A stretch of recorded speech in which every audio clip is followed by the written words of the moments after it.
اگر آپ خود مریض ہیں یا آپ کا کوئی عزیز یا آپ کا کوئی رشتہ دار بیمار ہے یا آپ کے گھر میں کوئی مریض ہے، کوئی بچہ، جوان، بوڑھا، مرد یا عورت، یا کسی پر جادو ہے یا نظر بد ہے یا گھر میں جادو کے یا بندش کے اثرات ہیں، تو آپ نے قرآن پاک کی یہ ایک آیت مبارکہ پڑھ کر پانی پر دم کر دینا ہے، وہ پانی مریض کو پلا دینا ہے یا اس شخص کو پلا دینا ہے کہ جس پر جادو ہے یا نظر بد کے اثرات ہیں۔ جو بھی یہ عمل کرنا چاہتا ہے وہ کمنٹس بک میں ایک مرتبہ اللہ لکھ کر اور اس ویڈیو کو صدقہ جاریہ سمجھ کر آگے اپنے دوستوں کے ساتھ زیادہ سے زیادہ ضرور شیئر کرنا ہے۔ تو دوستو، آپ نے کرنا یہ ہے کہ آپ نے ایک گلاس پانی لینا ہے، بوضو ہونا ہے، 40 مرتبہ یہ آیت مبارکہ آپ نے پڑھنا ہے، لا الہ الا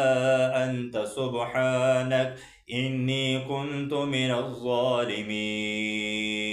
بیمار شخص کو یہ پانی پلا دے جس پر جادو ہوا ہے یا تعویذات کا اثرات ہیں، انشاءاللہ یہ سب کے سب ختم ہو جائے گی۔